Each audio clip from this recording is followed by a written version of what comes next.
Ce jour dédié pour la Refoua Shema, la guérison complète et rapide et immédiate de Muriel Sultana Bat Yvette Hnina et Marc Mahlouf Ben Alou Bezrat Hashem. Amen. On pose la question ici, quelle est l'importance du mikvé? Alors il y a deux mikvés, il y a trois mikvés. Il y a mikvé pour hommes, mikvé pour femmes, mikvé pour ustensiles. Ustensile, tout ustensile qui a appartenu à un non-juif, s'il est fait de verre ou de métal, il faut le tremper dans un mikvé en faisant le bracha auparavant. Il y a la porcelaine, c'est un doute, donc on trempe sans bracha. Le plastique, le bois, la pierre, tout ça, on n'a pas besoin de le tremper au mikvé. La femme, c'est super important. Et ça, si je peux faire des cours, j'en fais pas assez sur le sujet, je ne m'arrêterai pas. Parce que toute la pureté du peuple d'Israël provient du fait que la femme reste interdite à son mari dès qu'elle a une menstruation, jusqu'à ce qu'elle fasse un processus de pureté qui aboutit au mikvé. Mikvé, tout ça, c'est insuffisant. Il y a un processus qui commence 7 jours auparavant, où elle se purifie, et ça aboutit au mikvé, et là, elle devient autorisée à son mari, et les enfants qui vont naître viennent de neshamot, d'âmes de haut niveau. Sinon, elle fait un interdit extrêmement grave avec son mari, qui est sanctionné par le karet. La Torah déteste le divorce. Elle dit que lorsque quelqu'un divorce, alors même le misbéach, l'autel, il pleure. D'accord? C'est triste un divorce. Mais il y a des cas où on est obligé de prononcer le divorce. Le vrai seul cas vraiment, bon, si le type il est malade, puis la nuit il se lève, il étrangle sa femme 2 fois par semaine, alors on accepte le divorce. Mais dans les cas normaux, il n'y a pas de maladie psychiatrique grave, d'accord?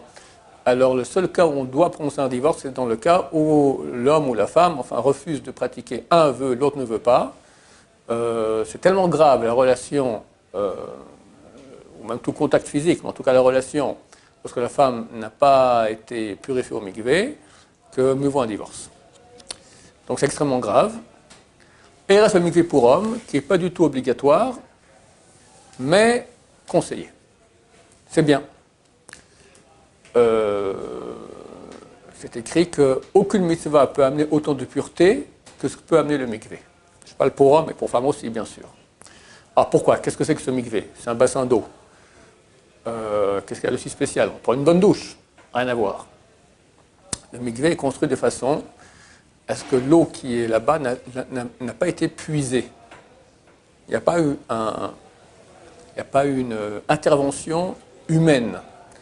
On construit un bâtiment et on fait en sorte que l'eau, lorsqu'il va pleuvoir, va descendre, même pas par des tuyaux faits par des êtres humains, d'accord, par des pans de mur, d'accord, ça arrive dans une bassine, et c'est de l'eau de Bereshit, c'est l'eau vraiment de pluie originale, qui d'après la Torah a une faculté de purification extrêmement grande. Maintenant, cette eau, au bout d'un moment, si tout le monde trempe dedans, elle va devenir un peu sale, quoi. Alors qu'est-ce qu'on fait? Les sages d'Israël, on a tout un traité qui s'appelle Mikvaot, qui parle de mikvé, il fait comment on peut, avec de l'eau pure, on peut aussi purifier une autre eau. Il y a 3 systèmes de purification, dont, peu importe lesquels, on peut purifier, on peut avec cette eau-là, on peut purifier, si on a la quantité d'eau, c'est 40 CA, ça dépend d'après les avis, entre 600 et 900 litres environ, d'accord, d'eau de pluie. Alors on peut purifier même une piscine entière, d'accord? Alors c'est ce que dans toutes les mikvot, ils ont le réservoir avec l'eau de pluie originale, et ils font avec cette eau-là, ils font une purification d'eau qu'ils mettent dans une baignoire, dans une sorte de petite piscine, et c'est extrêmement bien, bon pour les hommes, donc c'est extrêmement bien d'aller tremper là-bas. En tout cas, quand on a une perte nocturne, c'est super important. Le Rav Frida il dit que si quelqu'un il a une perte, ou pire, il a fait seulement 120 volontaires, donc c'est très bien d'aller au mikvé, ça ne répare pas. Ce n'est pas suffisant quand c'est volontaire. Quand c'est involontaire, le Rav Frida il dit le même jour, quelqu'un la nuit, le même jour il va au mikvé, il fait tchouva, il dit à Dieu qu'il a regretté, peut-être qu'il a pensé à des filles, ou il a vu des filles, etc. Alors, la réalité négative qui a été créée, on appelle ça un démon, d'accord, il est annulé. Sinon, ça crée ça crée des démons, des choses, des charges spirituelles négatives qui, un beau jour, chas shalom, peuvent nous faire beaucoup de mal. À Dieu ne plaise. D'accord? Donc c'est bien de faire tchouva rapidement, et si on fait le même jour le mikvé, c'est bien. À part ça, même un homme marié, sur une relation avec sa femme, c'est conseillé, très conseillé d'aller au mikvé. Un temps, c'était obligatoire. C'est-à-dire, un temps, c'est pas obligatoire. Et les sages d'Israël ont voulu rendre ça obligatoire. Et ils ont vu que le public ne tenait pas, alors ils se sont rétractés. D'accord? Mais aujourd'hui, parce qu'à l'époque, c'était aller dans les grottes en plein hiver, c'était vraiment, je ne sais pas comment ils faisaient ça. D'accord? Il fallait être très, comment? Courageux. Aujourd'hui, c'est un plaisir. Tu as 3 mikvés, le froid, le mikvé, c'est... Hein? Il ne faut pas aller à 10 heures au mikvé, il faut aller à 6 heures du matin au mikvé. Il est propre, il est bien, d'accord. Si tu vas quand tout le quartier est passé, évidemment. Donc tu as un froid, tu as un tiède, tu as un chaud, tu as des douches, enfin c'est super sympa, d'accord? Comme la piscine. Voilà. Alors, donc c'est pas comme les grottes d'antan, d'accord? Donc voilà, ça vaut la peine de le faire.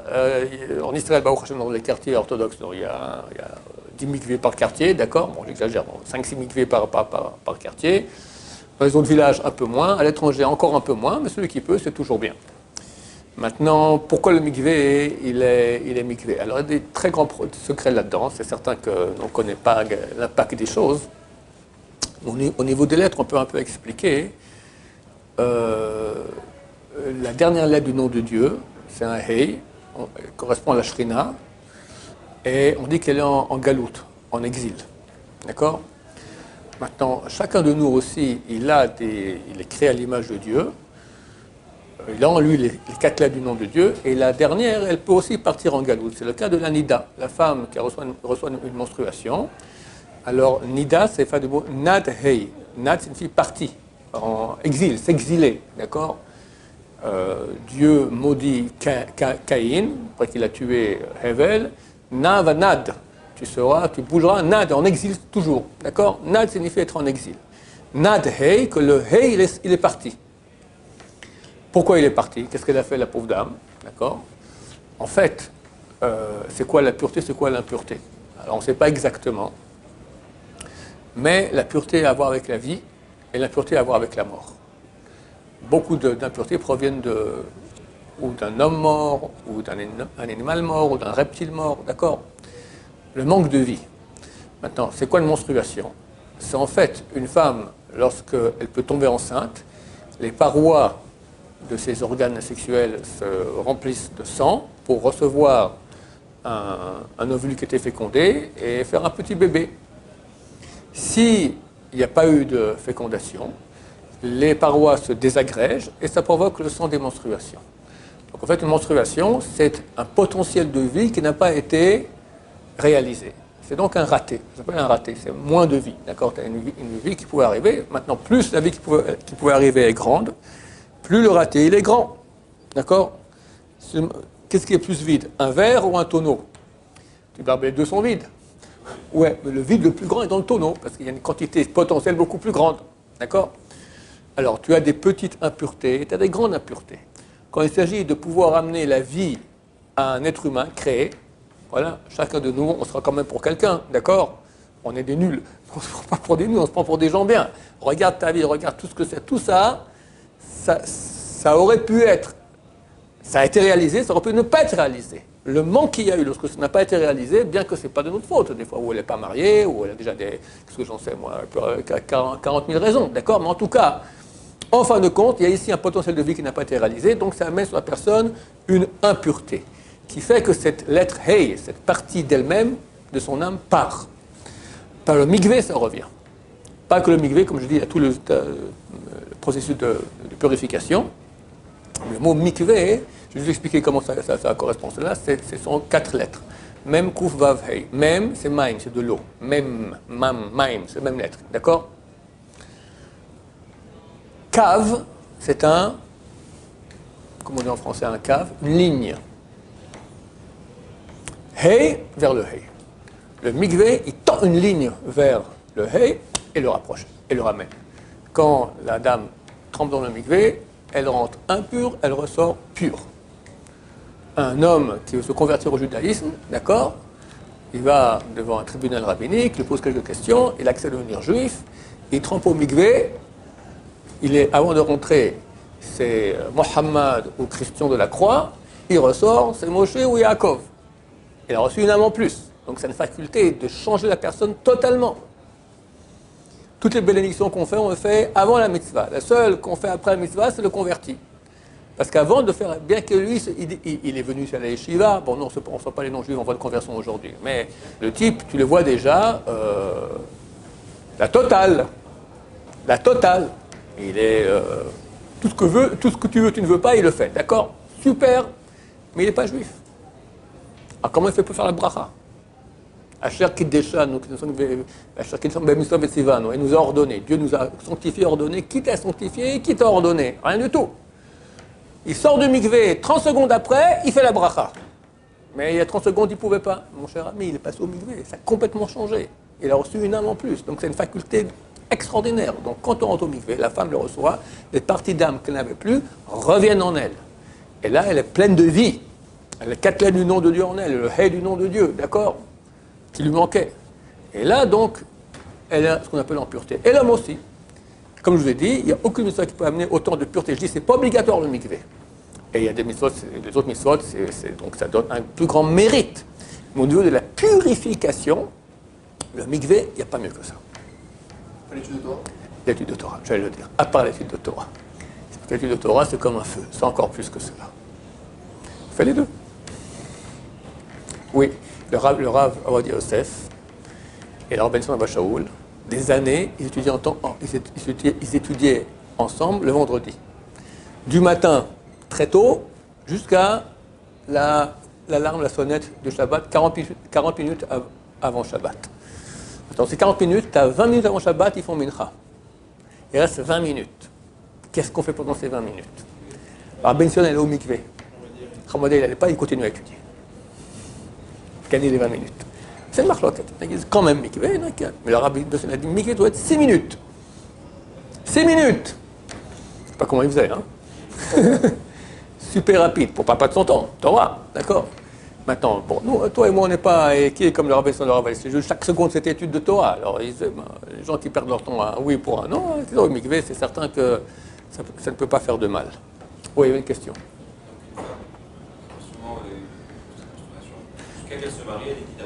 Une femme qui a eu ses menstruations, jusqu'à ce qu'elle, tant qu'elle n'a pas fait, je veux dire plus que cela, une femme qui à l'âge de 12 ans a eu ses menstruations. Et la pauvre à 13 ans, elle a eu le cancer de l'utérus. On dit désolé madame, on enlève tout. Ils enlèvent tout. Donc elle n'aura plus jamais de menstruation, plus rien, jamais, rien du tout. Elle est nida. Elle se marie, elle a trouvé un homme qui voulait qu'elle se marie avec elle, mais qu'elle ne peut pas faire d'enfant. Elle est nida. À 80 ans, elle est nida. Et chaque relation avec elle, c'est une relation avec une femme nida que c'est karet. Karet, retranchement de l'âme. C'est comme manger à Kippour, d'accord? Si elle ne s'est pas trompée, ce que je dis, quand elle se trompe au mikvé, non, pas les gens croient, ben c'est fini. Bon, à l'âge de 13 ans, j'ai une fois la menstruation, je n'ai plus rien du tout, terminé. Non, madame, tant que vous n'avez pas fait le processus de purification qui finit par le mikvé, vous êtes nida. Nida signifie interdit, karet. Voilà. Il faut penser à des trucs quand même. Ah oui, il y a des pensées. Ouais, non, d'abord, pensée première, c'est penser qu'on va se purifier. Maintenant, des kavanotes. Alors, je vous donne rapidement en gros. Tevila, c'est trempé dans le mikvé. Tevila. C'est bien de penser Taval, Yudke. Même lettre, Tevila, c'est Taval, Yudke. Yudke, c'est les deux premières du nom de Dieu. Après, Haute Kavana. Tevila, Batel, Yudke. Tu t'annules devant Yudke, devant Hachem. Ensuite, je dis rapidement, celui qui comprend tant mieux, celui qui ne comprend pas, tant pis. Il y a un grand nom de Dieu qui s'appelle Eeke. Il s'écrit Aleph, et puis Hey, et puis Yud, et puis Hey. Maintenant, on peut le développer. Aleph, j'écris Aleph, Lamed, P. Ensuite, il ne faut pas dire, il faut dire ensuite. Hey, j'écris Hey, Hey. Yud, j'écris Yud, Vav, Dalet. Et Hey, j'écris Hey, Hey. En tout, valeur numérique 151, valeur numérique Mikvé. Tu te trempes et tu te trempes dans ce nom de Dieu. Quand tu penses dans le Mikvé, tu penses ce nom-là de Dieu. Aleph, après Hey, Hey, après Yud, Vav, Dalet, après Hey, Hey. Troisième Kavana, tu penses que le parterre correspond au nom de Dieu Adnout, les 4 parois Yud, Kevav, Ke, Yud, Kevav, Ke, Yud, Kevav, Ke, Yud, Kevav, Ke, et sur ta tête Eke. Hein? Ça c'est 4. Tu trempes une fois, tu penses première fois ce que je t'ai fait. Deuxième. J'ai des 4. Maintenant tu fais 4 fois. Baba Saleh faisait 9. Ce qui dit, je rajoute encore 5 fois, comme ça fait par rapport aux 9 mois de la grossesse, comme ça que je sors comme une nouvelle créature. Ça, c'est en normal. Maintenant, l'éveil de Shabbat, ça, tu vas dans Kaf HaChaim, c'est salé. Ou Ben Ishraï qui donne plus simplement, comme ce qu'il faut faire. Qui dit, je vous dis, Ben Ishraï à peu près, qu'est-ce qu'il dit? Première, pour se purifier. Deuxième, le nom est en développement, mais pensez que par cela, on se débarrasse des habits de l'âme du Nefesh, les habits du Nefesh. Après, recevoir ce soir Shabbat, et encore d'autres que j'ai oubliés. Moi, je suis le plus développé, donc je ne sais plus comment il fait le plus simple. Voilà, Blinader. Maintenant, c'est bien de tremper Shabbat matin plus que vendredi après-midi. Beaucoup de gens vont au mikvé le vendredi après-midi, Chot Shabbat. Le Ben Ishraï dit c'est plus important le samedi matin que le vendredi après-midi. Parce que la différence de sainteté qu'il y a entre vendredi après-midi et vendredi soir, donc entre Chol et Shabbat, elle est moindre que celle qu'il y a entre vendredi soir et Shabbat matin.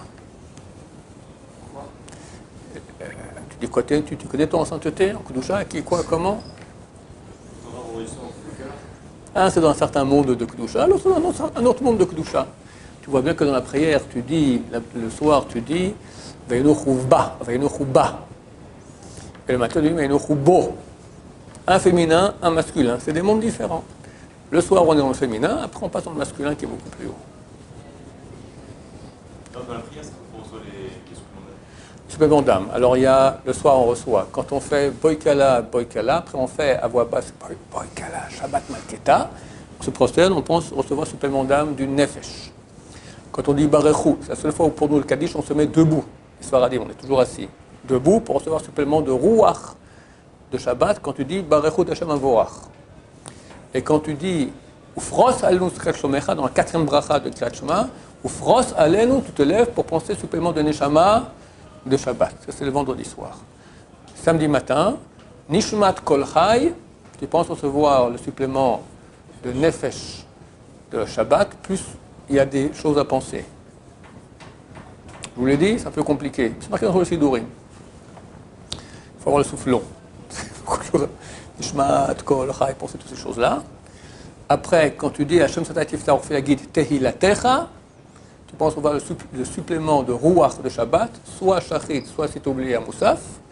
Et quand tu dis le Haïe de la Kedusha de Keter, de Moussaf, tu penses avoir le supplément de Neshama de Shabbat. Baruch Adonai, l'olam, amen va amen.